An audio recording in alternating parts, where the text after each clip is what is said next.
are continuing with more courses in the foundation level in Jan 2023. Okay, so I have a set of slides that we will run through, which are the basics of the foundation level, and we will take questions from you after the presentation is over. So I would prefer not to be interrupted in between. I'll just finish whatever I need to say. And then after that, we will take questions. I think from my team, Narayanan has posted a Google form for you to enter your questions so that we don't take repetitive questions again and again. You can fill the form for questions, and after that, we can discuss more if required. Okay. So I'm going to start with the presentation.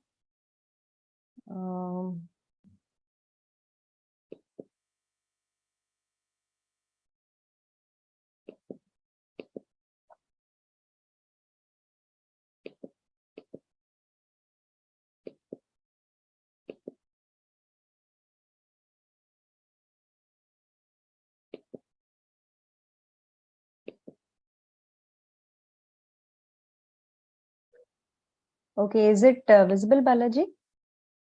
Yes, ma'am, we can see. Okay, thank you.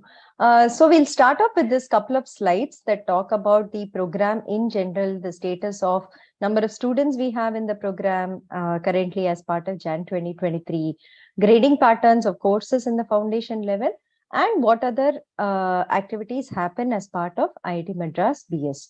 So as you know, this is now a 4-year program. It's a BS degree in data science and applications offered by IIT Madras. And this slide kind of gives you a snapshot of the program in its entirety. So you can see the levels that we have in the program. So we have a foundation level, we have a diploma level, we have a degree level, and degree level has 2 parts to it. There is a BSc degree level, there is a BS degree level here. So this is the way that the program is structured.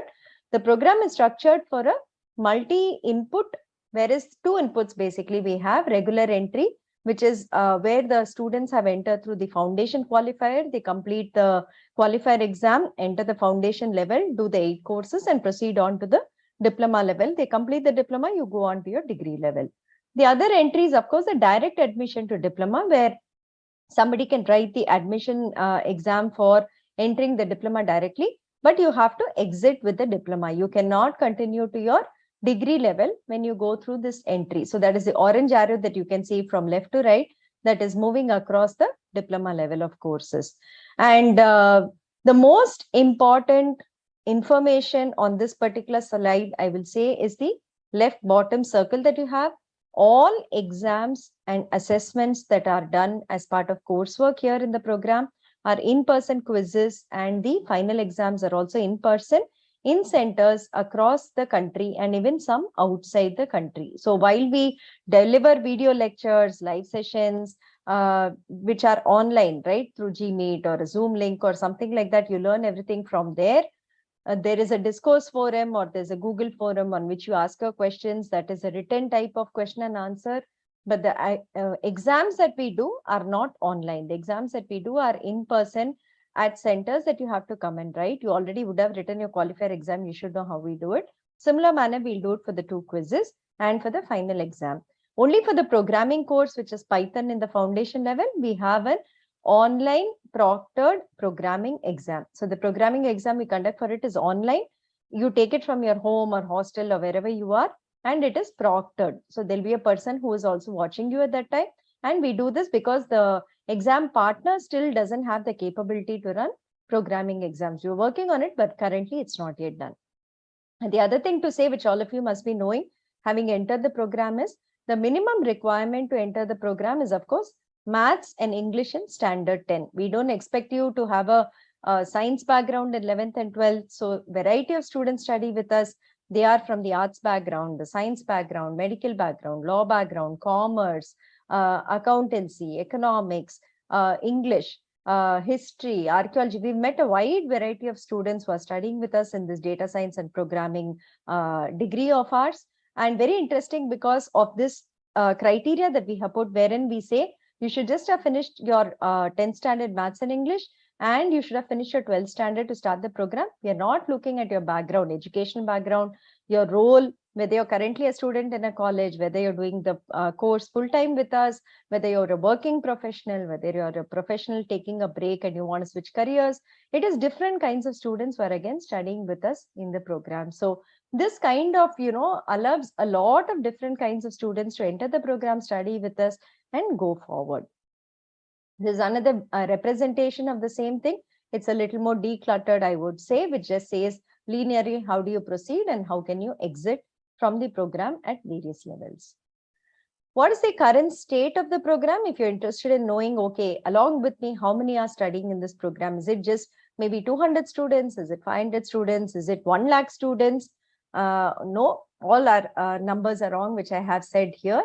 But these are the current number of students studying with us. So basically, number of students who have applied for the Jan 2023 qualifier are about 7,685. Total applications we have received till date at the last term is about 93,000, out of which 24,325 have qualified. So it's about 26% conversion rate roughly. And it's a huge percentage, I would say, for people not going to an extra coaching class, not going outside and kind of studying with any other help required. We give you the content, we prepare you for how you have to study, we give you all the support system that is required to ask your questions, and then we say come and write the qualifier exam. So just with us, if you do all of this and you're able to pass it, 26% is a great number to have in that sense. And of course, as you all know, any number of times you can attempt the qualifier exam if you do not pass it. So the number of students who qualified at 24,325. Number of students who started the program is around 21,200. The remaining, I think they just wanted the happiness of having qualified the IIT Madras program and getting an admission letter from us, but did not start the program with us. Okay, assuming that these many students have started the program with us, how many of them are staying with us, right? We have to see the retention rate also. It is not like, okay, some 10,000 students start the program with us after one term, maybe 5,000 students drop out. That means the program is not accessible to everybody who is there, but you can see that the currently active students are about 17,580. So not too much of a drop, I would say, from those who started to those who are currently registered in the Jan term. Also, some of them took the foundation level certificates and they said they're very happy with it. Some of them got jobs with the foundation level certificate itself. Some of them wanted to do higher education and they said they wanted to have the basics for it and hence stopped with the foundation level certificate. Some have taken a single diploma, moved on to jobs and done that. But of course, some of them could not cope up. Many of them in physical colleges after COVID started, I think that became a problem because they were not able to cope with physical college, travel to the college, time spent in college along with our program also. But I would still say we are very healthy in this aspect. We don't have too much of a difference in this that people are dropping out a lot. Okay. And if you see the actively registered number of students in the foundation level currently is 8,460 and number of students in diploma level is 4,983. Number of students in the degree level is 195. Okay, that is the current number of students registered for the Jan 2023 term. This is just a state-wise distribution for you all to get an idea. If you're from any state in any of these given here, you'll know how many of them have actually applied to us and started the program. You can get an idea of, your fellow students that you can connect with. So you can see Maharashtra is pretty high. Karnataka is doing very well. Delhi is pretty high, 499, 1,084, 472, and the number goes on. Bihar has picked up quite a bit in the last 2-3 terms that we are seeing here. But even the smallest of states like Arunachal Pradesh, Andaman, Goa has a sizable number. Jammu Kashmir has numbers. You can see that all these states have students studying with us. This is the next set of Manipur, Meghalaya, Mizoram, Nagaland. There are at least one student studying with us from there, applying every single term with us. And of course, Tamil Nadu is the biggest here out of the entire student population here. Then you have Uttar Pradesh, which is again pretty high, West Bengal, Rajasthan, Odisha, and so on. So you can identify your fellow students and you can also look out for your fellow friends in the program who might be from the same state. You can also see UAE and other countries given at the bottom 2 rows. We do have a couple of students, I would say not even a couple, it's a few hundred students who are studying with us from outside India, spread across various countries. We have students from USA, Canada, Germany, France, Australia, Japan, Singapore, Sri Lanka, UAE and other countries in the Gulf, of course, are a big group studying with us. So there is this student pool who is also studying from outside India with us. Courses in the foundation level, like it is Maths 1, Maths 2, English 1, English 2, Stats 1, Stats 2, CT and Python. And this is the dependency. You have to complete set 1 to get to the courses in set 2. It's not like all 4 you have to complete in set 1. What I meant was you have to complete Maths 1 to go to Maths 2. You have to complete English 1 to go to English 2. You have to complete Stats 1 to go to Stats 2 and CT to go to Python. Okay, this is something you might have seen in our orientations before while we were doing the qualifier orientation or maybe your last term orientation. This is just to give you an idea of how you can plan your journey in this particular BS program. So if you look at physical colleges, they don't give you a flexible way in which you can plan your path in getting the degree. They will tell you in July first year, July semester of your first year program, you have to do all these courses. In Jan of the first year program, you have to do all these courses. In July of your second year program, you have to do all these courses. These are fixed. I don't think many colleges give you an option to say, no, I can only study 3 courses at most. I want to move some of it or something like that. Unless, you study 6 and you get arrears. That's not the way it works in physical colleges. But here in this BS program, the choice of courses, how many courses you want to study in a term, and which courses you want to study in a term is left to you. Okay, so I could be doing a fast path in which I do 4 courses every term and I finish off very quickly. My friend could be doing 2 courses and moving along. So let's take the example of plan for 1 diploma. So there are multiple pathways in which you can complete the courses. So somebody can do 4 courses in the first 2 terms and then 3 courses for the diploma and finish off the diploma in 4 terms, which is 1 year and 4 months. But somebody could do the 2 courses path each. So it is 2 into 7 terms that they do completely. And you can finish it in 2 years and 1 term. So there are different pathways in which anybody can kind of design their program and see how to complete it. It is completely flexible that way. Depending on the time that you have, that you can contribute to this program, that you can study from courses here, you should design on how many courses you want to study. So if you have only say 10 hours a week, we would suggest just 1 course. If you have 20 hours a week, we would say 2 courses is fine. Of course, if you're doing English and you're comfortable with English, maybe you can stretch it to 3 courses. But if you're doing 4 courses in the foundation level, we would suggest you would have to be a full-time learner with us. A full-time learner means you're doing this degree as a standalone degree. You're not doing anything else, which is neither working nor doing a degree in any physical college. One of the things we have found in the recent times is that the fraction of students who are doing this degree standalone with us, taking it as their sole degree after completing standard 12 is actually increasing. I think we are now on almost 15 to 20% of our students are in this standalone category. So we would recommend for them, they should be able to do 4 courses at any term. That's something that they will be able to do. They will be able to cope because they would have time from morning 9 a.m. to 6 p.m. to actually spend on the courses, right? They're not doing anything else. But if you're going to a physical college, say your bus comes in at 8 a.m., you're going to college, you're coming back at evening 6 p.m., you're already tired, you want to unwind for some time. Maybe in the week, then you can spend about 1 or 2 hours on the BS program. So 5 days a week we take it, you can spend 2 into 5, 10 hours, right? And weekend, if you have some assignments from your physical college, I would still assume maybe you can spend 5 hours on a Saturday and Sunday for the BS program. So that makes it a total of 20 hours. If you can do only 20 hours, take only 2 courses from the BS program. Don't take more than that. You will either do very badly, you will get a very bad grade, you'll just about pass by getting 50 marks or 60 marks or something like that. Your CGPA in the program will be less, or you might even fail or not become eligible if you don't do your assignments on time. So think about it very, very strongly when you are registering for courses. I know your course registration for December is over and you're starting a Jan term, but this is in general advice for the future of when you again select courses for the May term or the September term, depending on the time you have, depending on what you can commit, please decide on the courses that you want to register to. Okay, so these are 3 paths we have given, where we are calling it a fastest path, a medium pace, and a comfortable path for you to complete your foundation level. Fastest path means you do 4 courses in 2 terms and finish off. So the courses are set because you have to do set 1 to complete set 2. So English 1, Maths 1, CT, Stats 1 you'll do here. and you'll do the second set in the term 2. Supposing you're doing 3 terms and taking a year to finish the foundation level, we would recommend this. You can, of course, do whatever you feel comfortable with, but we thought this is a nice course set to have, where you have English 1, Maths 1, CT, and then you do Stats 1, English 2, Maths 2, and then go on to Stats 2 and Python.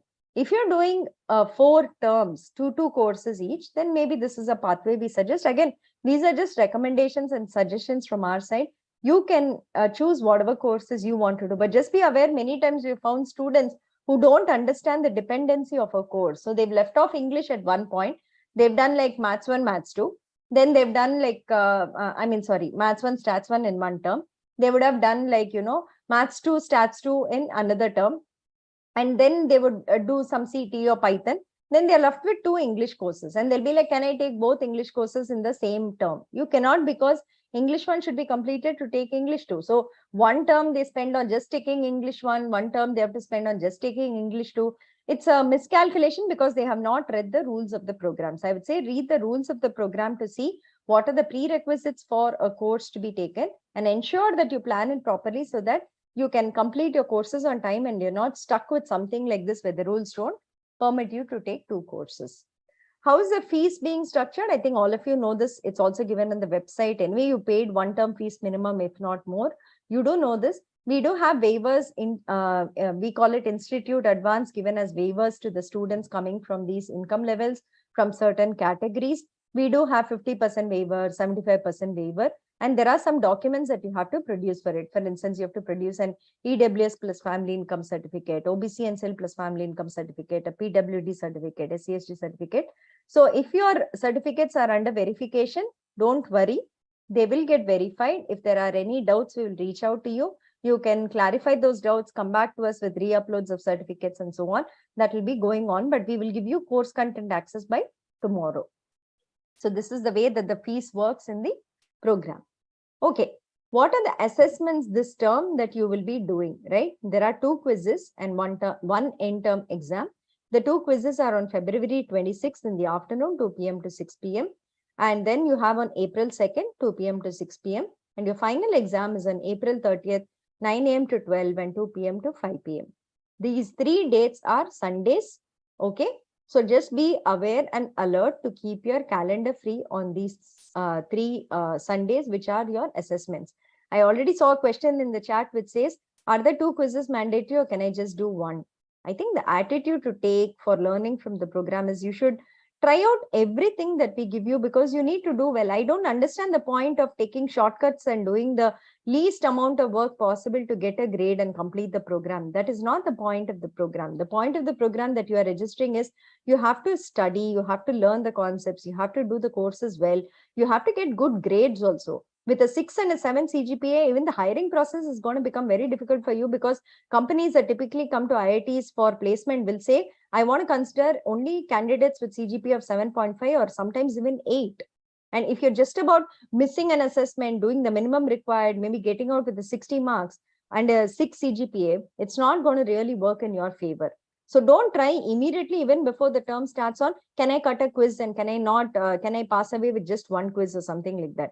Try to attempt both. It is a good way in which you can score marks and also learn from the course, and you'll be better prepared for the end term exam to actually do well and get good grades. And I think, for your information, there are at least some 1,500 people out of that 17,000 people who have I think a 10 on 10 possibly CGPA. Okay, think about it, a 10 on 10, which means every single course they've gotten an S grade and they are there as the cream of the program. There are at least another 2,000 students who have more than a 9 CGPA. So if you're going to say my CGPA is about 6 or 6.5 or 7, it really doesn't look great, because there are so many students who have studied much better and are showing that, yes, you can study well from the program, that the program is not so difficult. So again, what is most important is you have to put in your time, you have to put in your effort, you have to slog it out, put in your hard work, study well, do all the assessments that are required. Don't shortchange, don't take shortcuts in the way that you are doing the courses. Okay. One important thing for students who were with us even last term, the domain student.onlinedegree.iitm.ac.in has been changed to ds.study.iitm.ac.in. So all your mail IDs now will be roll number at ds.study.iitm.ac.in. We do recognize that some of you probably have an issue in transitioning. Support will help you. Maybe we'll run 1 or 2 Gmeets if you still can't log in tomorrow or some such like that. But basically, the domain change should work seamlessly and smoothly. For all of us, most of us, it has worked. I hope it is the same with you. Okay. And for students coming into the program for the very first time in January, your personal ID cannot be used to access the dashboard or the courses portal. Only this roll number at ds.study.iitm.ac.in. With that alone, you can log in and you can go to the dashboard or you can go to the course portal. Okay. And for the first time people, your ID card will also be there in your document section. Yes, I saw your comments on the photo and the signature breaking and maybe some incorrect information. Log it in whatever form we had circulated with you. You don't have to write another mail to support. We have the form. We will correct it for you. We will regenerate your ID cards and give it to you. But for first time people, there'll be a document section on the dashboard. In that, you can find your ID card. Okay. Okay. So what is the first quiz going to be based on? It's based on weeks 1 to 4. If you had done your qualifier in the previous term, which is September term, the best of the 2 scores will be taken as quiz 1 score. So the qualifier score that you did last time, if you are that and whatever we conduct on February 26th, the best of the 2 will be taken as quiz 1 score. But I would strongly recommend try it again. It's a good chance. It's like a second chance for you to improve your score if your qualifier score was not great. It's also a good time to brush up your contents again because you would have studied in September. It's already going to be 4 months more. It's good to study again and write your exam and do better. Anyway, the best score is going to be taken, so it's not a problem. Any of you who did your qualifier before that, maybe May term you did your qualifier or some such like that and registering first time in the Jan term, your quiz 1 will not be a qualifier score. You have to write your quiz again on February 26th. Okay, we will not count your previous score for this. Only for September term qualifier, we will count it here. That's what we are saying. The quiz will be 1 hour duration and the quiz. So if you're registered for 2 courses, your quiz time will be 2 hours. If you're registered for 3 courses, it will be 3 hours. If it is 4 courses, it will be a 4-hour quiz. Just like your qualifier, it will be a 4-hour quiz and you have to write it for the registered courses. Final course score, how we will calculate your end term score and your grade, final grade for the course. First, your eligibility for the end semester exam. These are especially important for first time people coming into the program. Just like you had an eligibility best 2 out of 3 to get hall ticket for the qualifier exam, we have a best 5 out of 9 to get a hall ticket for the final exam. You have to get more than 40 in this as the average of the first best 5 out of the first 9 weeks of graded assignments in these courses. Then only you get a hall ticket for the respective course in the final exam. And one more condition is attendance in at least one of the 2 quizzes, right? So at least one you have to attend in person for you to get the hall ticket. And eligibility to obtain the final course grade is just attending the end term exam. Only then we will give you a course grade. Calculating the final score, there is a formula for it. You can see it here. Even if you miss a quiz, we do have a kind of formula where we calculate the course grade. But then you do lose up to 10 marks here, which you have to really make up if you have to get a good course grade by missing a quiz. So quiz 1 is score in quiz 1, quiz 2 is score in quiz 2, QZ2, X score in final exam, right? So these are the 3 dates on which we'll be doing it. We have just put it out here again. So 10% of your final total end term, your course marks comes from your weekly assignments. GA is your weekly assignments. We are taking the best 10 out of weekly graded assignments, the average score from that will contribute 10 marks to your total score. And then it is 60 marks for your final exam with 20 marks for your max of quiz 1, quiz 2, just in case you miss one, or 40 marks for your final exam, 20 individually for your quiz 1 and quiz 2, and that becomes 60. Okay, that's something that we are doing. 20 and 30 we have given here. So 40, 70, 40, 60, 90, 100. So that's what you get if you attended both quizzes. Otherwise, you do 60, 80, 90. 10 marks we are reducing as a penalty if you miss a quiz in either case. Statistics 2 alone, those who are doing the course, there is a extra activity that is a part of the course. It carries 10 marks and we will add the 10 marks here as part of your final score that when you get the grade. So that is more like if you do that and whatever marks it fetches, it will be added to your final score. It can better your grades. It's not mandatory. It is optional. But if you put in the time and get some marks, it will help improve your grades. So go through that extra activity and see whether you can do it. Okay, introduction to the Python exam. This is something that all of you have to pay a lot of attention to. Okay, why is this so important? The last 2 terms, we have changed the grading policy for Python that if you do not pass the online proctored programming exam in Python, you will not pass the final course. Okay, and what we have seen is at least 30% of those who register, one, do not become eligible to get the final exam because of the best 5 out of 9 weekly programming assignments greater than 40.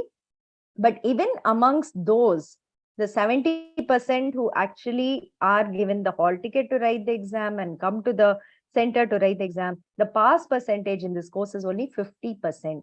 Okay, it is one of the lowest in amongst all the courses in the foundation level now. English is around 90%. Maths 1 is around, I think, 70%. Stats 1 is 70%.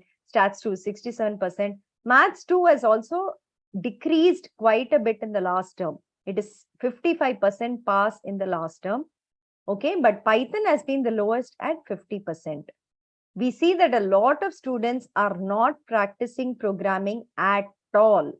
This is not like a course in other colleges where they give you 5 programs and you write it on a sheet of paper. You don't even execute it maybe and show it to them. It is not a kind of program where we give you 10 programs and say, whatever comes in the OPP will be from one of this. Okay, there will be new programs.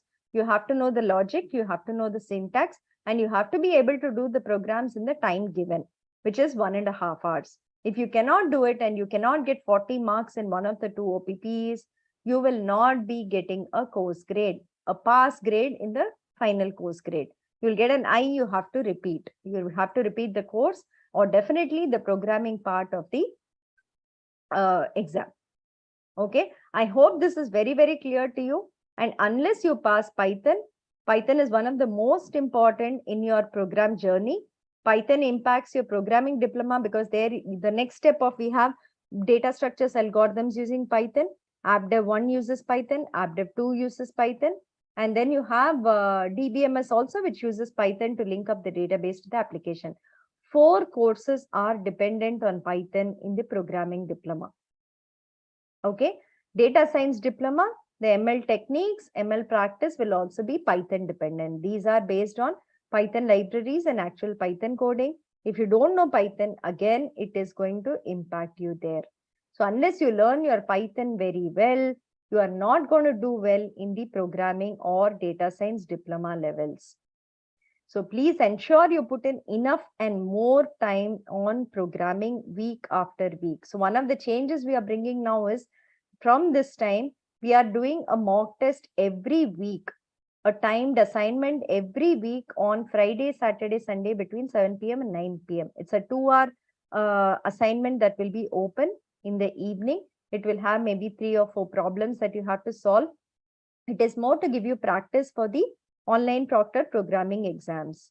But last time we made it optional, and again students did not do it because it was optional, and we had such a huge failure rate. We thought we will make it mandatory this time. So to get the final course grade, you still have to attempt 8 of the 10 at least timed assignments we do in a week.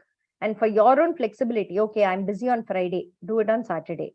I'm busy on Saturday, do it on Sunday. But week on week, you can't keep missing Friday, Saturday, Sunday as part of this mock timed assignment. Okay, so average of the best 8 of the 10 timed assignment score should be greater than 40 out of 100. Again, if you don't do this, it is not just doing an I grade or something, which is end-term exam. You will repeat the course with a U grade. It is as important as that we have put it into the Python course. Please read the grading pattern for Python very, very, very carefully.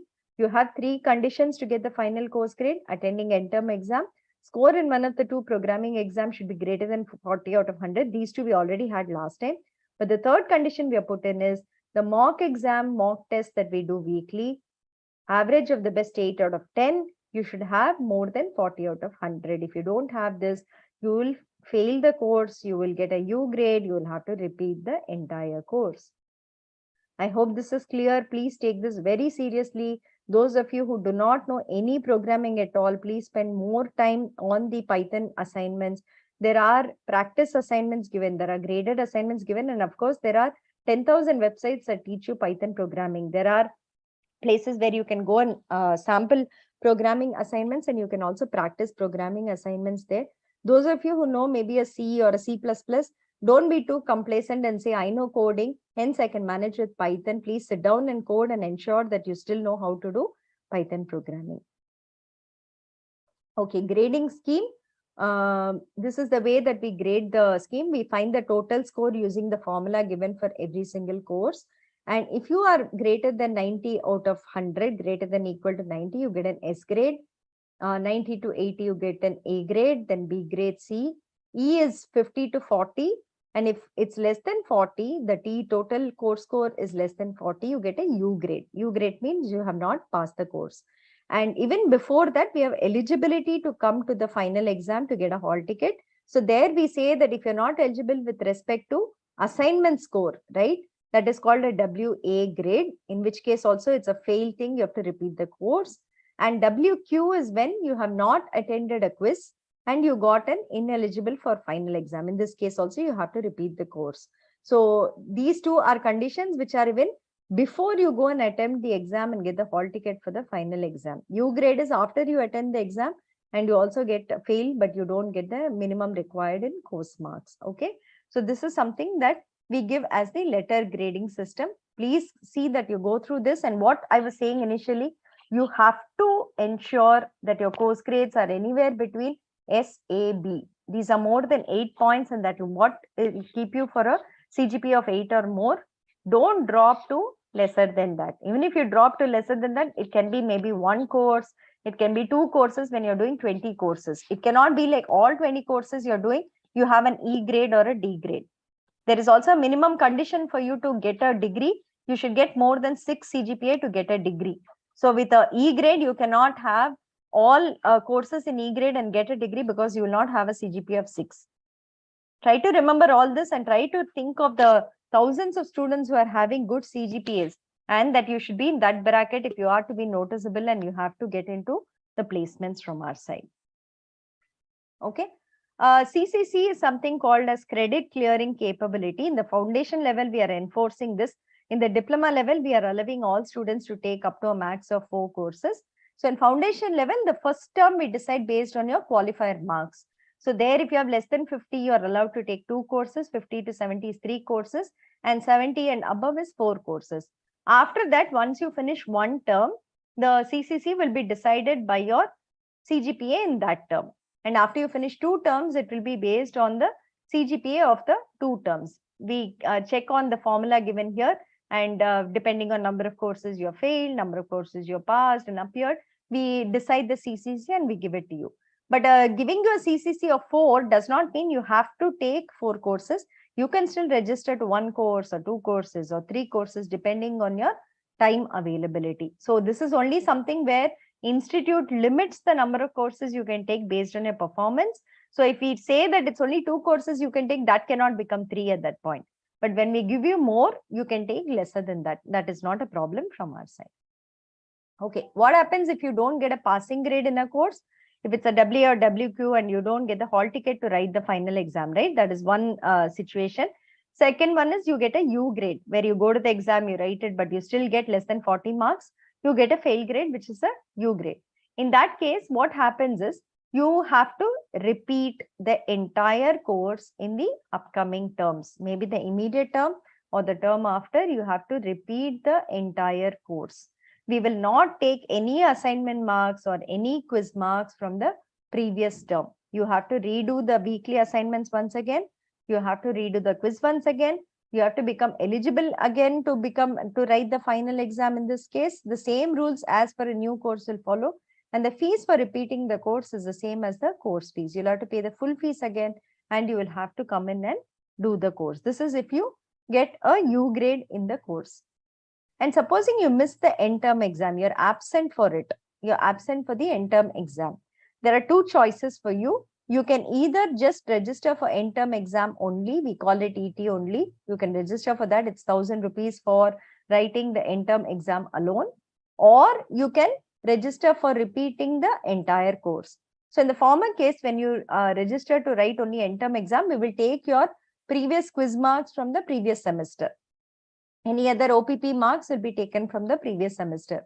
So all that will be taken. You will only come in and write the final exam and you will take your grade in that term. Okay, this is option 1. Option 2, you might think, okay, maybe I didn't really study well. My concepts are not clear. If I redo the course, it might be a better option for me than just going end term exam. And if I write it, I might just get an E grade or a D grade. I don't want that because I've not done well in the weekly assignments.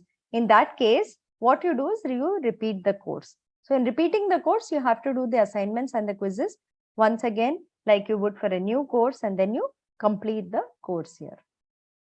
Dropping a course, we have a concept called dropping a course. For many of you who have maybe registered for 4 courses or 3 courses this semester, and you find that maybe it is very difficult for me to cope because I didn't expect there would be so much work. Say you have taken maths to stats to Python this term, you at least require, I would say, anywhere between 30 to 40 hours to study. Okay, whether you're a technical person, whether you're a maths person, whether you're a programmer. If you're a programmer, your maths and stats will still have to be studied. If you're a maths person, you still have to study programming. Somewhere you'll have to put in the time. So if you have done, say, 3 courses, you will have to kind of take 30 to 40 hours to study every week. And maybe after 1 or 2 weeks, you feel that it's not really working out. I don't want to, have 3 courses. I want to drop. After 4 weeks, there is a 3-day window in which you can drop courses. And there is a fee for dropping the course. It's given in your handbook. Check that out. And we will refund based on that. You can pick up the course next term, again, registering for it. That is something called dropping a course.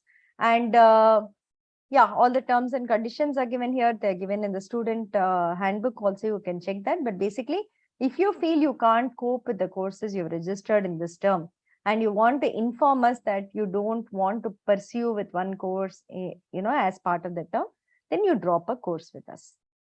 Yeah, these are the amounts that will be reduced and refunded back to you. It's given in the student handbook also. Go through that. That is something that you had done. The last part, the point A below also says what happens to students outside India who drop a course. The exam facilitation fee we will refund, while only the dropping course fee we will keep with us. Student status. There's something called student status that we maintain. A student who is actively enrolled to any course, registered to any course in a term, is called on the rolls or active. So that is a term that we give to them. If students are skipping a term, either they take an RK or they don't do an RK or something, but they've not registered for 1 or 2 terms, we call them on academic probation. That is something that is their status. And basically, they're not active with us. They're not doing any quizzes. They're not in any course with us. That is up to 2 terms. And the 3rd term, after a 2-term break, the 3rd term also, you do not come to register with us, then the student is struck off the roll. So there's a penalty that is applied if you want to come back and rejoin the program once you're struck off the rolls. That is all given here and in the handbook also. We keep your email ID for a certain period of time and deactivate it after that. That is also something that happens. So ensure that you at least pay the RK, and the maximum break you take is only 2 terms. Don't take a break longer than that because it might be difficult to come back and catch up with also the content in the program. There's something called quit the program, where you can officially inform us and quit the program too, and say maybe this program does not work for me and maybe I'm not cut out for it and so on. There is something that is called, there's a status, there's a form like that we'll give you, and you can quit the program. We'll deactivate your email ID and you can come back and register with us whenever you're free at that point in time, with some, again, readmission fee that is there. Any student who completes the entire BSc or BS program is an alumnus with us. And those who complete a level and quit the program will have a status called foundation level certified, diploma level certified, but will not be alumnus. Alumni status is given only for those who complete the BS program or the BSc program. What documents will we give you as part of the courses that you take with us? There is a progress card and there is a grade card. So in the progress card, every term, whatever courses you register with us, whatever courses you drop, whatever courses you get a U grade, I grade, whatever grade, we will mention all of it as part of your progress. So basically, it just is a record of what you did in terms of courses with us every term. Okay, that is a progress card. But a grade card will have only the best courses listed once in them for every level. For instance, imagine in September term, maybe you did Maths 2 and you failed Maths 2, and you're doing Maths 2 again in Jan term and you pass it, right? In the December progress card that we gave you, it will list Maths 2 as a U grade. But suppose you pass it in the April exam, in May, when we issue you the progress card and grade card, progress card will show Maths 2 failed in September, Maths 2 passed in January. But the grade card will just say Maths 2, and whatever pass grade you've gotten, that alone will show. The failed grades will not show in your grade card. So this is some document that we issue to you every term as part of your program. Okay. There is a GPA calculation and CGPA calculation. GPA is grade point average for a term. So in that term, as per the past courses that you have done and as per the other courses that are there, whatever credits you have earned, that is your GPA for the term. And CGPA is for the all courses completed until that particular level, whatever you have gotten as the grade point average. So it's called cumulative grade point average, CGPA. And that's what I keep talking about. CGPA of 8 you should have, or CGPA of 7 is not good, and so on. Is the cumulative average that you have of all the grade points of the courses which you have completed so far. So this is your dashboard, student dashboard, that you should be able to see. And these are the kind of titles on the left side. You can see latest updates, course registration, exam cities, my current courses, completed and pending courses, and so on. If you click on the documents for download, there you can see your ID card, you can see your progress card, you can see your grade card, you can see your fee receipts when we put it out there, and any other documents that are uploaded from our side to you. Okay, these are some things that you can see. Submitted documents will show you whatever documents you have uploaded and can be downloaded from there. My current courses, when you click tomorrow on your portal, from there you can directly go to the course portal. So if you have registered for 3 courses, there'll be 3 dabba showing in my current courses. You can click on each to go to the course portal. Latest updates will have all the announcements that are very important for you, that we will keep uploading on this from time to time. We also send you emails and WhatsApp, but this is one place that you should check every single day to see that you don't miss something important. Okay. Access to previous term courses will always be there throughout the program, and all videos of BS program are public playlist on YouTube. So you can always go and refer to any video of any course, even advanced level courses. You want to go and see, okay, what is being taught, and I want to refer something. It is most open there. We have just kept it as a knowledge base there. You can go and refer to the videos on YouTube as a public playlist. Okay, documents for enrollment. Must submit only one document. We want something to say that you have completed 12th standard or anything higher than that. That is what we check as part of the requirement for this program. Exams outside India, like I already said, we have centers in a few countries like Sharjah, Abu Dhabi, Dubai, Bahrain, Kuwait, Doha, Singapore, and Sri Lanka. We conduct in-person exams here at these centers. Other countries, like I said, like Canada, USA, France, Germany, and all, we conduct exams for students from their homes through remote proctoring. There is a process you will have to apply to us, give us proof that you're staying there, and so on. And after getting the committee's permission, we permit you to take exams in that model. Within India, there is no choice but to come to centers and give exams. This is how the portal looks. I think all of you know it here in the foundation level, so I will not spend time on this. But very important, go through the announcements tab here for every course to see what announcements are being made. The forum will take you to the forum tab. You can see all the discussions happening. Scores will, of course, show you the scores gotten in the assignments that you have done. So this is the announcements tab. The one change for students coming in fresh into the program, first term registration after qualifier, the forum changes from a Google forum into a discourse forum. So ensure you have access to the discourse forum and you can see all the discussions there. It's a very interesting platform, and I really encourage all of you to go there and answer questions if you know the answers, to ask questions if you have any doubts, because there's a rich repository of all the Q&A that has happened in the past for various courses. So ensure that you have access to it and you're also an active participant in this particular forum. This is a scores tab, and of course, I think all of you know, you can see which assignments have been submitted, what marks you've gotten, what is pending to submit, and all that information is captured in this particular tab. There's the calendar. Again, all of you should know this. There's an academic calendar, there's a course-wise calendar. Sync up both the calendars to your email ID so that every day you know for your courses what all is happening, what live sessions are happening, what other activities happening, and so on. You can find through this. Don't miss out on live sessions. Please participate in live sessions. I think you learn a lot by doing that, where you have direct access to the instructor and you can ask them questions, you can interact with fellow students. Don't miss out on this opportunity to interact and learn from there. Okay. Adding a course calendar, there is a video that's given here. I think it's available inside the course module 1 also. If you have any doubts, you can always reach out and ask us how you can add a calendar to your student calendar, which is essentially a Google calendar. Okay. So content that is released in every course, I think all of you know, videos by faculty, activity, question, practice assignment, graded assignment, text and transcripts, reference books, mock test, discussion forum, all these are part of every course. 4 types of live sessions are activities, solve with instructor, graded assignment, practice assignment, open session. Tips to prepare well, this is what we keep saying from our side. Go through each and every video, make your own notes. Okay, that is something very important. Don't miss out on watching the videos. They are the primary content for you for every course. Attempt every assignment, be it an activity, question, practice assignment, or graded assignment on your own. There is no point in having somebody else solve them, take the answers from them and put it into the portal, because it's not going to help you learn and you're going to do very badly in your quizzes and final exam. It's not going to help you pass the course if you do that. So work out the assignments on your own.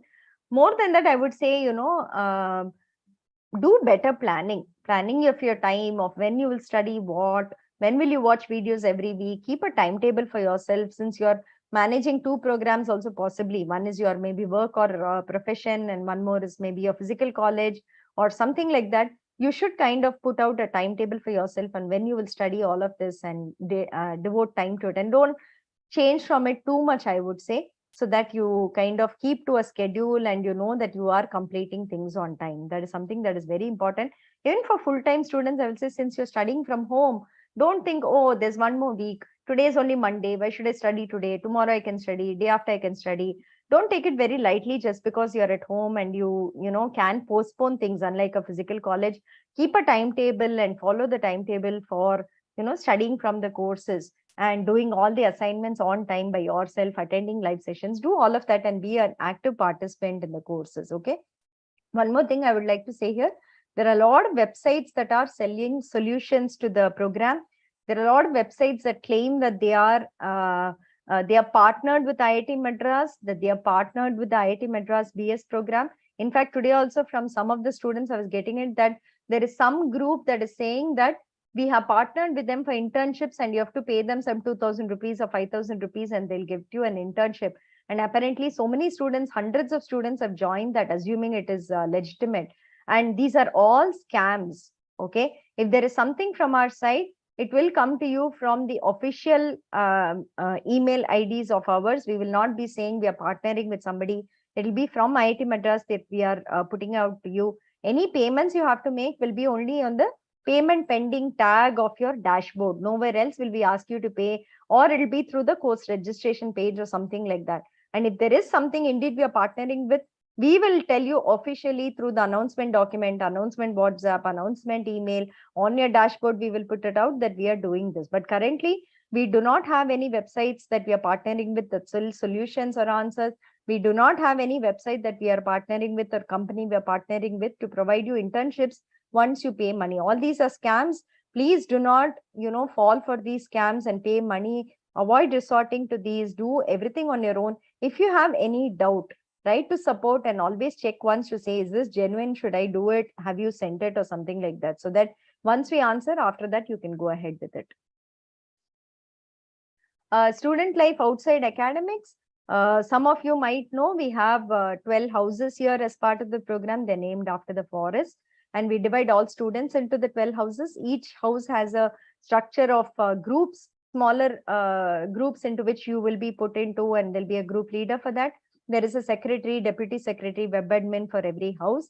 And normally, a lot of clubs are associated with each house or across the program. So there are a lot of active clubs like a music club, there's a dance club, there is a photography club, there's a filmmaking club, there's a maths club, there is a hackathon club, there's an entrepreneurship club, and so on.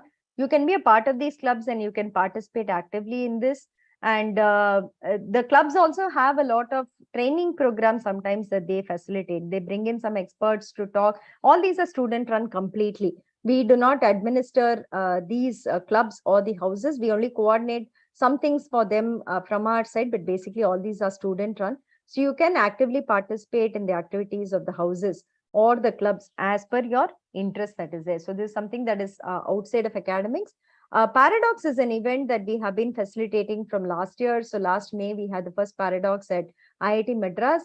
We had about 2,200 students come to IIT Madras and be a part of it and take part in sports events, cultural events, technical workshops that we were organizing. There was an industry event that we were organizing where a lot of companies came and participated and interacted with the students and so on.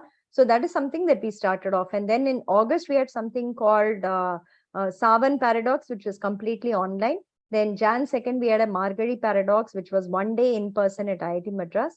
And the largest gathering, I would say, is the May Paradox. So it's called just Paradox 2023. These are the dates, 26, 27, 28. After your first term is over and before your second term starts, we will be doing this at IIT Madras campus. And we are hoping, again, it will be a mix of sports, technical and cultural events.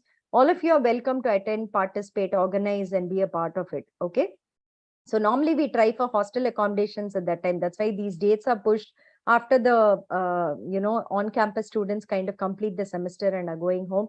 So most of you should be able to get hostel accommodation at that time if it is available. So you can come to IIT Madras, you can soak in the atmosphere here, you can participate in these events, you can meet your fellow students, you can make a lot of friends and you can go back. So mark these dates on your calendar already. Watch out for announcements from the Paradox team. There is a separate team that is organizing all of this. There's a core team. They'll ask for volunteers. They'll ask for organizers. Please volunteer and do all of that if you're interested to be a part of it. Here are some photos from last time where we had more than 2,000 students here. Director, you can see, is in the photo. He was interacting with the students and speaking to them. We also had the certificates being given away to the students who had completed diplomas at that time. So this year too, in the May term, those who are completing diplomas or I don't know, even BSc degree, maybe one or two are completing, they are saying, we will be giving them certificates out. There'll be one event which is part of the Paradox, which will be the official event where we'll be giving away the diplomas and degrees of who are graduates. So it will be like our convocation that we are doing in Paradox. These are some more photos of the industry leadership doing meetings with students. There was an entrepreneurship hackathon that happened. There were stalls that were put out and there were also other interactions happening here. These are photos from the cultural events. There were a lot of dance performances, music performances. This time in January, we had a fashion show, which was fabulously organized. So that was going on. They have debates, they have quizzes, they have open mics where you can just speak and so on. There were sports also there as part of it. Yeah, here is the sports events that they had. They had a 5-kilometer run. They had a friendly cricket match between faculty and students. We had chess competitions, basketball, football, and so on. So all these were organized as part of Paradox. Here are our social media handles. We have our handles on Instagram, Twitter, Facebook, and LinkedIn. Very, very active from our side. We keep posting whatever happens as part of events, or we also are proud to display the achievements of our students. If they get an internship or a job, all those postings come here. So if you want to know what is really happening and in the program, follow our handles, subscribe to our handles. You'll know a lot of the daily happenings as part of it. Learner support services, we have certain services that we give. There is CSR support from for financially weaker students. If it is available, we disburse it to you and you can benefit more from that apart from institute waivers. There's a complete placement cell and an industry cell that is very, very active in the program. We are reaching out to groups of companies which are more than about 80 to 100. I think we've had meetups in Chennai, Bangalore, Bombay, in the last couple of months, Hyderabad and all that, to discuss the program with them and say that our students are ready for internships and placement, and the companies can come in for recruiting from that. So there is a dedicated placement cell from our side that is working with companies on this. And as you complete your 2 diplomas, we will get in touch with you. There is also support for training you in soft skill training, in communications and so on from our side that we do as part of this placement process. Administrative support, the support at study.iitm is the main email ID that you can write for any queries that you have. We also have a phone line that operates from Monday to Friday, 9 a.m. to 6 p.m. And you can call that and you can ask your doubts. That is one more thing. Otherwise, we do have for important announcement sessions like this where we interact with you, through making announcements and also getting your questions and answering them. Apart from it, you are welcome to come to IIT Madras. Our office is in the ICSR building. You can always walk in, you can meet with us there. You can interact with us there as part of the thing. I mean, it doesn't have, it's just the IIT Madras campus. Apart from our office, there's nothing much to see. Your fellow students will not be here, but you're most welcome to come in and meet the coordinators or meet the office staff, whoever is there working out of IIT Madras ICSR office. There is a student affairs and wellness support. There is a counseling support that IIT Madras on-campus facilities being extended here. If you have any issues, you can write and we can also try to provide you support on this front. This is what I was talking about, the latest updates on your dashboard. Go through it to see any announcements that are given there. There's a malpractice document also given on your dashboard. Go through that. It is very important that you don't indulge in any academic malpractice. So IIT Madras takes academic malpractice very, very seriously. Of course, we do take non-academic malpractices, cyberbullying, sexual harassment also very seriously, which is what is coming in the other slides. So all of these comprise academic malpractice. You're not supposed to impersonate or use somebody else to write your exams, plagiarism, forging documents, use of content which is not allowed as part of the exam, chits and bits and whatever else you may carry. When you're doing the online proctored programming exam, having another person to help you there, maybe talking to them, maybe doing something else is not allowed. So all these, you can get 1 grade lesser, U grade in all courses. You can be debarred for a term or you can even be removed from the program. These are academic. Non-academic malpractices include rude behavior, impersonation on social media, spreading false information about the program. We have seen that many students, generally without even understanding what is there, they write all kinds of things on it. If there is a honest feedback and there are suggestions to improve the program, we are most welcome to critical feedback. But if it's just slandering, then we take it very seriously, especially if they are students in the current program. There are ways to address your grievances. You have to come through the grievance path for it. Cyberbullying, again, is not going to be tolerated at all. You cannot stalk anybody. You cannot send lewd messages or unruly messages to anybody, be it your fellow students, be it the support staff, be it the instructors or faculty, or in general, anybody who is part of the program. So that is something that you'll have to be very, very careful about. Again, the punishments are up to, you can be removed from the program. Web etiquette, again, you have to keep decency while writing emails.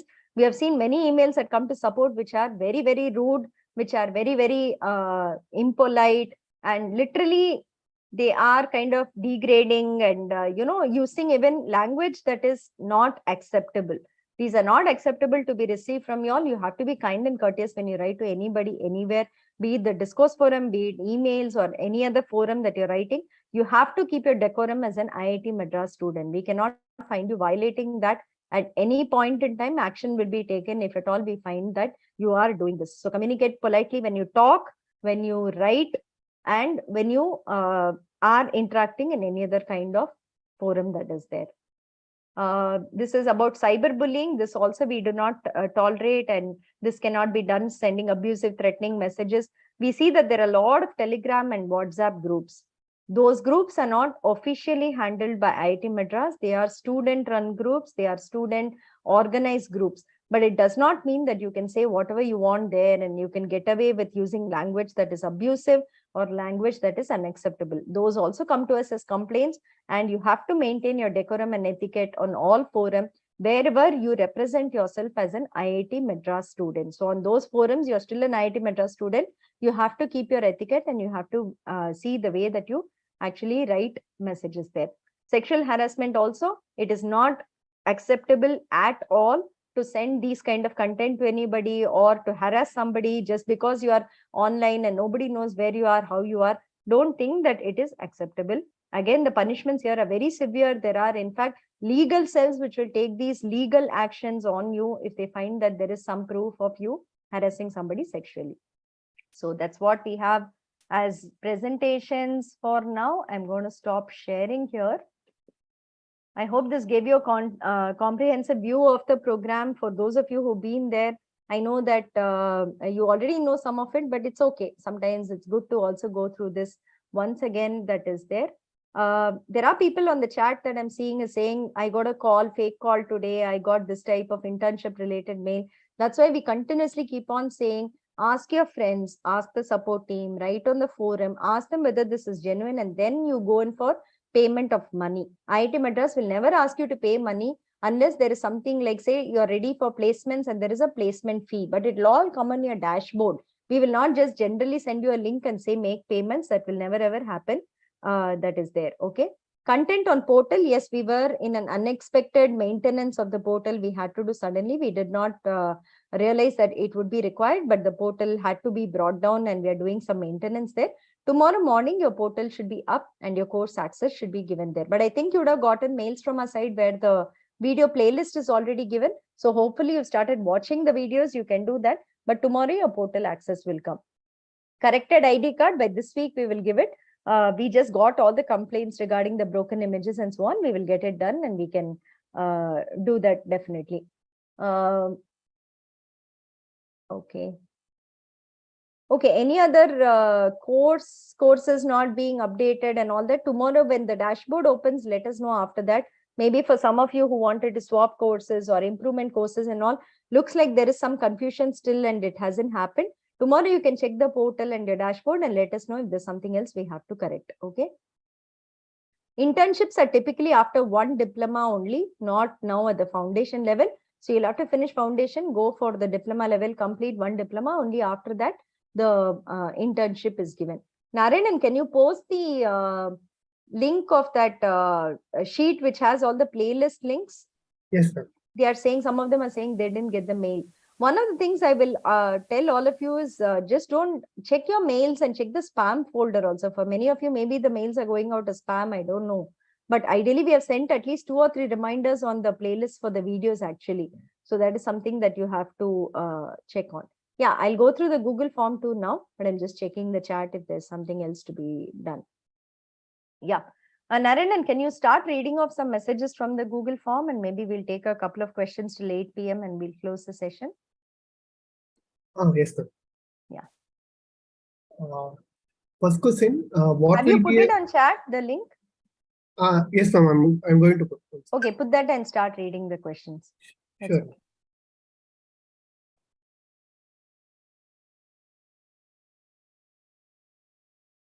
Somebody's asking, will we get hard copy of ID card? There's no hard copy of ID card. You have to print it and laminate it for yourself. We don't send any hard copy of ID card. When will we get Margari certificates? I do not know. You have to ask the Paradox team about it. I'm not aware. Ms. Kode handles this part of it and you have to ask them in the Paradox team. What can we use our IITM ID cards for? You're a student of IITM and that's what the ID card shows. So wherever a student ID card of a college will help, that's where it will help it. Can I do internship after diploma if I'm also in an offline degree somewhere else? There are rules on how we allow you to access internship, because if you're full-time doing in a college and companies also want you full-time as part of the internship, it's not possible. So there are some rules that the placement cell internship cell will ask you for. You can work with them to see when you're eligible, when you're not eligible, and so on. Okay. Paradox team will put out a Google form and say who's interested. You can fill the form that time to say whether you want to be an organizer or you want to be a participant or something like that. We will also send it out from our side. Watch out for announcements from our side on there. How to get scholarships for EWS? Shivam, there's a lot of information on the website. I think you have to go through that on what certificates we require from your side. EWS and family income is something that we'll require. That is for the institute waiver. CSR is based on availability. Sometimes CSR will say, we are bringing the scholarship only for girls. They will say there's only for qualified level. There's only for less than 1 lakh income level. So depending on the conditions we put, we give the CSR, support that is there. I'm outside India. Is it possible to use IIT library when we come to Chennai? Is there any online library? So there is one part of books that we put as part of your Google Suite itself. It will be coming when you go to the other applications in your Google ID. Some books we have purchased for the online mode and put it there, what was required and relevant for you. It's not like an entire access like an IIT library. So that's something that you have to look out for. Okay.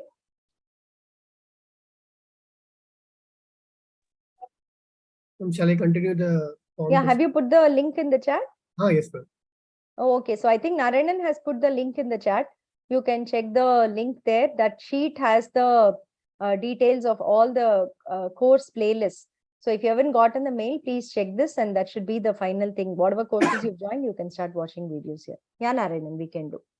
First question, what will be a good CGPA to maintain? 8 and above is a good CGPA to maintain, like I said. Okay, 8 and above is really good because we do absolute grading. That is something that is absolutely mandatory. That's why we say if you don't have time, do 2 courses, 3 courses, but don't compromise on your CGPA just because you want to complete the degree very, very quickly and pass at any cost, getting 40 marks and 50 marks. That's not a good thing. 8 is a very good CGPA to maintain. Whether we can apply job using the foundational level certificate. If you have a degree from another college, you have finished a degree from another college, maybe a BSc or a BA or a BTech or BE or something like that, and you have the foundation level certificate from us, yes, we have heard of students getting jobs because they don't know Python programming and they know the basics of maths and statistics. But it'll be an entry level job at that level. You'll have to see what you're able to get. But yes, we have heard of anecdotes where students have gotten jobs with the foundation level certificate. I will be traveling to United States during quiz 1 and quiz 2. So what is the procedure to give the exam in online? Yeah, please write to ge@onlinedegree.iitm.ac.in or ge@study.iitm.ac.in, and that should and the team there will tell you what all we need in terms of documents to allow you to write exam from there. So the email ID is G for global, E for English, ge@study.iitm.ac.in. Please write to that. We will help you out. My CGPA is 8.5. Do I need to repeat mathematics to improve my grade? I did very well in the course, but in end term I got here and could not do very well in the exam. I would suggest don't repeat any courses for improvement at all. Keep progressing in the program because already there are so many courses in the program. The foundation is 8 courses. The diploma are 12 courses. There are 4 projects. Degree level is another 7 plus 7, 14 courses. So if you keep repeating a course for grade improvement, you're kind of getting into a loop there. And it really does not help you. Rather, I would say, go back and restudy Maths 2 on your own. And, focus on the courses you have in your current term or the upcoming terms and improve CGPA in that way. It's double the fees for repeating a course for improvement. So why waste your money and your time is not something that we would recommend. That's what we would say. If at all you want to still repeat a course, you can even complete your diploma level and you can repeat a course for improvement, but not at this stage is what I will say. Okay. Does the change in domain impact on my NPTEL registration? No, it does not impact on NPTEL. I've checked it with the people here as well as there. It will not impact till your results for the NPTEL courses are out. The domains will be continuing to work. So don't worry on that front. Will there be a re-quiz for students who missed one quiz due to some circumstance? No, there is no re-quiz or no re-exam of the final exam also. You miss something, you miss that exam, that's all. That's why quiz 1, quiz 2, we have given 10 marks minus 1 kind of a thing penalty and still allowing you to kind of complete the course. There will be no re-attempts though. You cannot re-attempt. There's no supplementary exam. So even if you miss the end-term exam, only the next term you can attempt the final exam again. There is no exam in between like a physical college. We already run 3 terms. So that is why we are doing this method. We are 2 people doing this course together. We sharing the same device. With the time slot for OPP be different for the 2 of us? I would really suggest you both should have 2 devices. As a program requirement, we have already given that you should have 2 devices. If you can't afford and you're coming from a financially backward background, maybe you should write to us and see. Sometimes companies give us a scholarship for buying computers and also giving it to students. We could try to arrange one for you like that.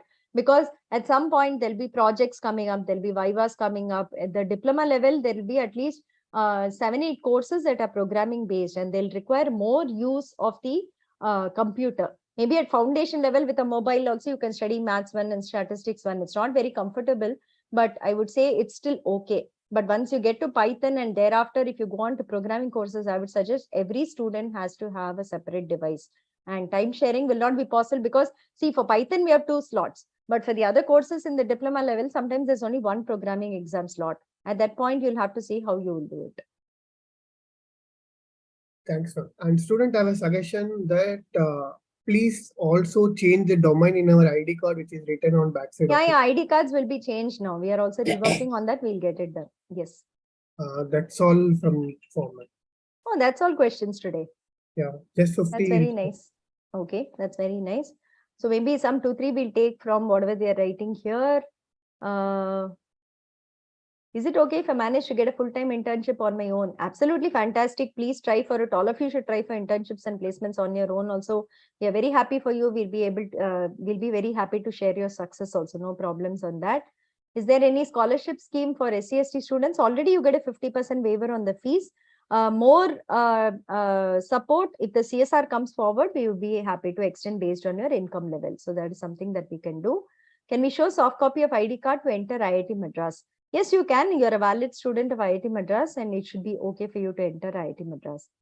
Where should we complain against fake calls? Please write to support at study.iitm.ac.in and we'll take it from there. But legally, we will not be able to take too much action against them. We can warn them. We can warn our students more to not fall for these. But if there are people who are trying to trick you, I think you guys have to be alert on this. That is something that you all have to know how we function and not really believe on those kind of gimmicks that come in. Okay. Can I visit IIT campus? I already said yes when I was saying that you're open to visit IIT campus. Should I use my IITM email ID for NPTEL? If you're doing credit transfer into the program, yes, there is a separate set of instructions. I would suggest that in foundation level, don't do NPTEL courses. Try it in the diploma level so that after you finish your foundation level courses, you'll know what to do. And there are some recommendations of doing C programming and Haskell programming, cloud computing from our side. You'll understand it better once you come into the diploma level. I would say that is something that you should do.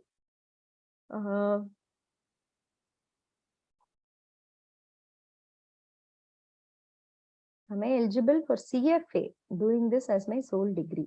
You have to check the CFA requirements on what they want and see whether they will accept it. As far as I know, this is a valid degree from IIT Madras, completely legal, and there is no hanky-panky here. It's IIT Madras, just like it gives its BTech degree, we are giving the BS degree also. It's as valid as that. Okay, when will we be added to houses and discourse? Discourse, I think by tomorrow you should get access to discourse. Houses, by this week, I guess we will add you to the houses and inform you. Placement and internship, I will have the internship and placement cell once address you. Maybe that is a better thing because they will know the rules better. Otherwise, yeah, I don't want to commit something here where they have as rules. So probably we'll arrange for a session for placements and internship from their side for all of you students. Abhishek, you'll have to try it. IITM student email ID to purchase subscriptions and all, you'll have to try and see which one has it. In some places, they recognize the domain. In some places, they don't. So if they don't write to us, we'll try and see, but I'm not too sure about what happens. Yeah, Sanskriti, regarding changing the address and all, write to support email ID. And that is something that they will have to see. We don't keep on changing addresses and so on, only on accurate requests, and because all these get verified. When you put in some details in the qualifier form, we verify it using agencies on what is the address on Aadhaar card, what is the address on thing, what is your photo you've given, what is the photo on the ID card, are all of these details matching, and then we take them in or accept them. So if you keep changing details, we'll have to repeat the entire process, and we do it only if it's absolutely required. Still, my old email ID is showing in my dashboard. Narayanan, is that correct? Will the old email ID show in the dashboard? Yes, ma'am. One student said in the G form saying that the domain is not changed for it. I will note at the email In ID. Gmail, it has changed already. But what about the dashboard? I don't know about that. I haven't checked the dashboard. It didn't change in dashboard, ma'am. It didn't, is it? It didn't. Okay, maybe you can make note of it and we can ask the tech team tomorrow, right? Yeah, ma'am. Okay. If I get better score than previous score, like I said, for quiz 1, the qualifier from last term and this time's quiz 1 will be checked for better score. So one of the two will be taken as a best. For all of the remaining people, you have to do quiz 1 again. Can I update my mobile number? Narayanan? I will ping him. Okay, that's Ravikant Kumar. Okay. Okay, Sumit Kumar, I can't access anything on the dashboard. Did you log into your student email ID and try to log into the dashboard, Sumit? I think maybe from tomorrow we'll have some support calls and you can go over these issues with the support team. I do not know. We'll have to ask you to log in. We'll have to see the error. We'll have to ask you to do something else and so on. So we'll have to see that. Is credit transfer possible to full-time college? If the college accepts a credit and you don't take a degree from us, yes, Krish. Otherwise, not possible. These are courses with credit coming from IIT Madras. So if you don't take the credits for a degree from us, you cannot use the same credits for 2 degrees. So if you're not taking a degree from us and you want to transfer credit, you have to ask the college which is accepting to say, will they take it for credit transfer? Can I opt for improvement of foundation courses after completing foundation level? Yes, you can. That's what I was saying. Even after the diploma, maybe you should try out for improvement and not before that. Don't waste time and money doing improvement courses. Just progress in the program. Where should I write for CSR help for purchasing computers? Nitesh, you can write to support. Based on availability and based on criteria, we will reply back to you. Normally, we see that the student has studied with us for at least 2 or 3 terms. They are more regular with us. They are, having a good CGPA, and then we give them support for this particular computer thing. Okay. Shikar Kumar, I've been trying to change photographs since July 2022, but not changed till now. Sindhuja, any answers for that? We would have given G form, ma'am. I'll collect the email ID for him. Okay, that Shikar Kumar Ambasta is writing that. Okay. Okay, for what is NPTEL, please go to nptel.ac.in. You can read about it. And the student handbook has something about credit transfer from NPTEL. Go through all of it. It's not important for you immediately now. I will say just wait for a term, focus on your courses in the program, and then we can come back to NPTEL. Anusha, you'll have to give the quiz only for the subjects that you have registered for. Only in the qualifier you give for all 4. This time, if you're registered only for 3 subjects, you'll do the quiz for 3 subjects. After completing foundation, diploma, and degree, will there be certificate distribution? Not the actual certificates. We do provisional only as you're progressing in the program. Only when you are quitting the program and saying, I'll take a degree and quit, I'll take a diploma and quit, the original certificates will come. But we are planning to do it only once a year in May. So it's not like 3 times a year we'll do. We'll have to see how many numbers we can actually do the certificate distribution for.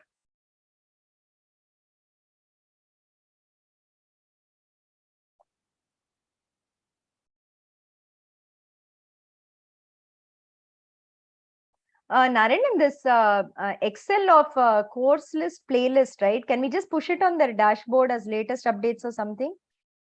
Yes, ma'am. We can. That's better, right? Then they won't lose the access, right? Yes, ma'am. Sure. I will do it. Okay. Samir Gautam, my photo and all documents are too small to be recognized. Right? To support Samir, I think that's what you have to do. The support team has to handle all of this. Can I update my name in the dashboard? Suraj Kabra. Have you not given the full name as in documents during the qualifier? I'm not sure. We don't allow name changes and all midway. We are assuming when you fill a proper application form, you will give your full name there, and that is the final name that goes even into your degree certificate. Unless there is a gazette change or something like that, we don't allow for name changes in the program.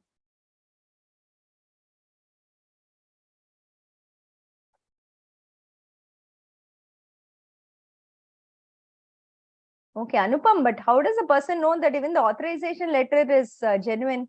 That is also just a letterhead with our signature that we are giving, right? I'm not sure how the Xerox guy will tell you that that is not genuine or something like that.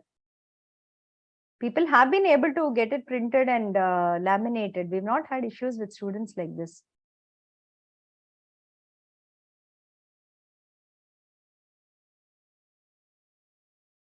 Sindhuja, they are saying that the level is showing as qualifier in ID card and not foundation. We have already issued a discrepancy form to report all the issues of ID card. Okay. They can. But for qualifier, we don't even give a no, ID card, no, right? We will so how not did it go as qualifier then? I will check with the team. Okay. I have already reported this. From my side, I have raised it. Okay, Shivam is writing, banks don't consider this degree for educational loans. Will there be issues in jobs? Shivam, actually, there are a couple of our students who are getting bank loans and we are getting fees from them term after term transferred by the bank into our bank account. And in fact, we are referring those students to help out other students who want bank loans. So there are banks that are giving loans for this program. Will there be issue in jobs in the future? I think companies, corporates, industries, we don't see a problem because it is an IIT Madras issued degree certificate. But if it is something like UPSC and SSC and all that, there also it should be valid because it's an IIT Madras degree certificate. But if they have a listing that only BSc mathematics is allowed to join this job, then this is a BSc in programming and data science, right? The degree is different. That is where we see an issue, but otherwise this should be a valid degree that everybody should be accepting. Okay, Vimal, we got it. We'll check on how the level has gone as qualified. Sure, we'll check on that. BS equal to BTech. No, BS is a different degree. BTech is a different degree. So BS, this is a BS in data science and applications. A BTech is a regular one through the JEE. We don't have that. For masters, can we give IIT JAM? Check the IIT JAM guidelines. I heard that yes, it is valid or something like that. You can give it, but the accepting program guidelines also you have to check on who will take this particular degree and do it. Okay. Can I give Python OPP with one device? You need a mobile and a laptop or desktop along with a stand for keeping the mobile phone to give the OPP. Read the OPP guidelines and ensure that you have that stand also to give us a proper view of yourself this time. Otherwise, we are not going to enable that. If any course fails, what effects in degree? No effects in degree as long as you pass the course in subsequent term. Like I said, the grade card will show only the past courses. The progress card is something for your reference that we are keeping to say how your progress. So final grade card, when you leave the program, will only show all the courses you passed. It will not show the courses you failed and redone and so on. Can we write GATE exam? The GATE exam actually allows for you all to write it with the BS degree. But again, if you want to do an MTech in computer science, right, after getting the GATE thing, they might ask for a BTech in computer science, in which case it will not be valid. But if suppose an MTech program says BS degree with just 2 maths courses, 2 computer science courses or some such like that, then it will be valid. You have to check the guidelines for the accepting program. Okay. It is BS in data science and applications, BSc in programming and data science. We have differentiated the two things. Okay, Sindhuja, just make note of that Suraj Kabra. No, I don't know what he's saying. I've already sent number of emails to change name before qualify exam. They said they'll do it, but they didn't do it. Although I've sent them my Aadhaar card and 12th certificate to verify.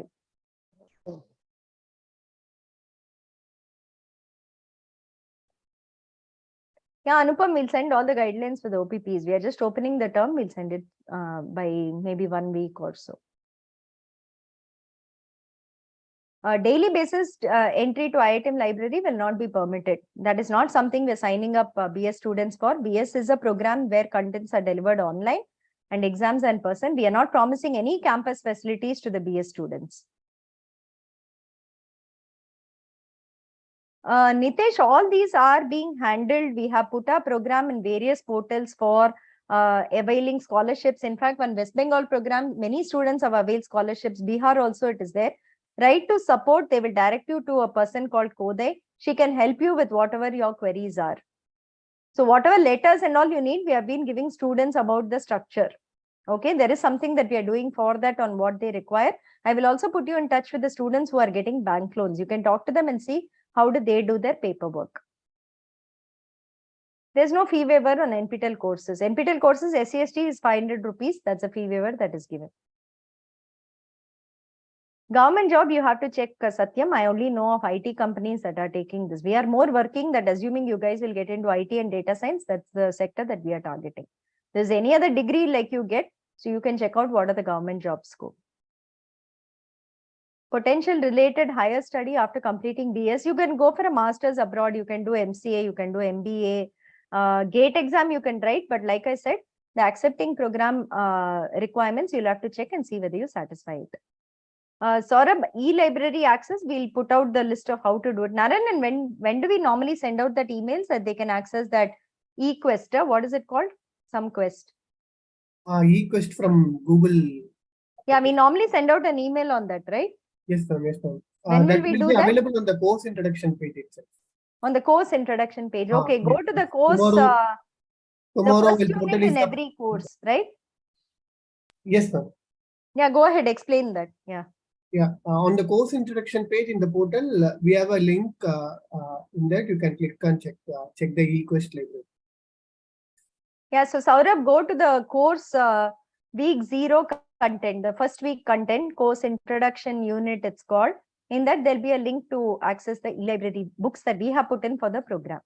Any app available for BS degree, Vishwajit says there is no app, but all our development of the portal as well as the workflow is mobile first. So it doesn't require an app, but when you open on the mobile, it'll be very, very compatible for you to see it. How can I change my mobile number? Write to support. I think they should be able to help you. Narayanan, do we have a Google form for changing mobile numbers, at least for them to get WhatsApp messages? As of now, we have not created any form. We We'll should create start a- that, no? This is something Yes, we've been discussing, right? Yes, ma'am, we will circulate it. Yeah, just circulate that, no? Is this official ID permanent or disabled after the program? It will be disabled after the program. You will have access to your dashboard, to the documents and all, but your student email ID is only available during the program. Alumni email ID, we have not yet decided because we have limited resources that are available to us. It's not like we have a lot of resources, so we'll have to see on whether we can get it.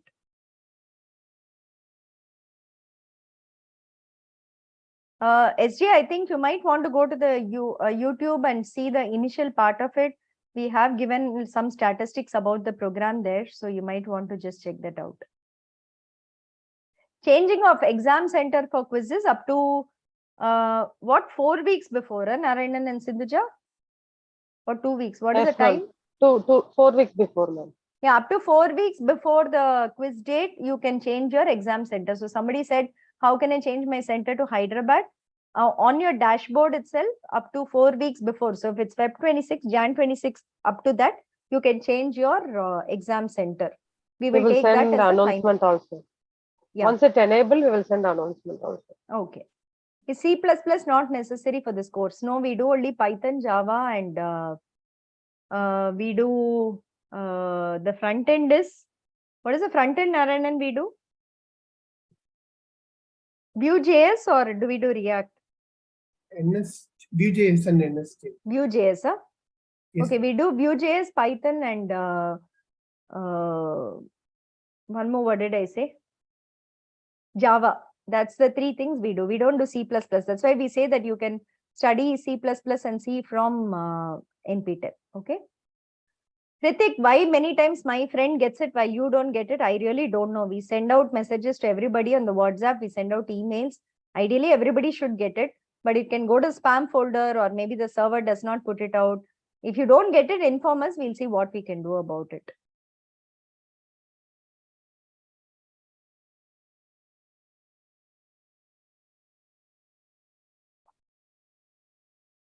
Yeah, Asit, I would say it's a very good decision. So learn whatever you don't know very well for the very first time. And that is something that you really have to build well as foundations, because like I said, the diploma depends a lot on the foundations. If you don't know Maths 2, Stats 2 properly, your ML foundations is very, very difficult. And thereafter, your Python, like I said, impacts like 6-7 courses. Okay. So you should do something like that. The 3 courses you've taken is a good decision. Don't worry about it. You have enough time to study and study well from it. Keep a CGPA of 8+, like I said, aim for an S grade or an A grade. Don't go below that. So you have enough time, prepare and practice well. Okay. SK, if you don't know any programming language, Python is the one to start off with. That's the one that we use in the main thing. Okay. Is there any process to change email ID in dashboard? We give you your email ID, right? I don't understand what is changing email ID. Yeah, domain and email ID, that's what we said. It's not changed. We have made a note of it. Tomorrow we'll ask the team. Carlton, you can do it, but a very bad idea. Like I said, you'll have to pay double fees if you're past Stats 1 and you're doing it along with Stats 2. I really would not recommend it. Instead, take one more course and finish it off. And Stats 1, you have the videos and assignments from last time. Maybe practice it more and learn it better. That's what I will suggest for you. Can I do one course in each term and complete the BS degree? There are about 40 courses for the BS degree. When will you finish 40 terms? 3 terms per year. It's about 12 years or so, Aditya, I don't think it's a very good idea. You have to do at least 2 or 3 courses per term.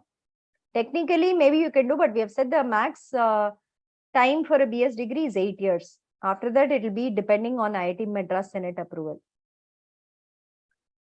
Usha Kiran, can a person from non-technical background choose rigorous path for full-time studies? Yes, Usha.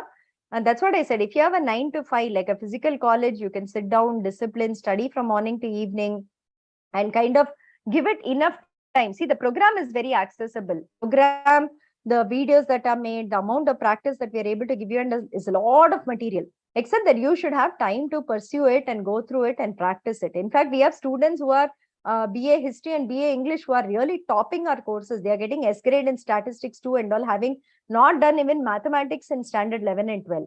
So it is accessible. You can do the rigorous path, but you have to put in time. If you put in time and hard work, I think anybody can do any of the courses here and do really, really well.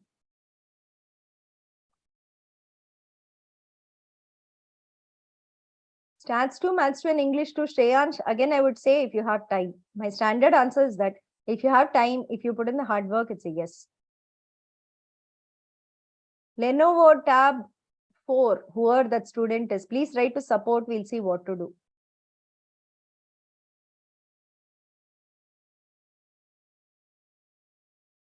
Okay, I think we have done almost all questions, and anything's more, you can kind of reach out to the support team. We'll have some more G meets over the week. If there are technical issues, we can do that. All the best to all of you here. We look forward to meeting you maybe in the coming months, weeks, if you're here or we are traveling to various cities and we can meet up. Our Paradox is always there in May term, and we're looking forward to having all of you on campus here. Do well, study and spend a lot of time on it. Try to do your best and get good grades. Okay. All the best for this term. Good night. Bye-bye.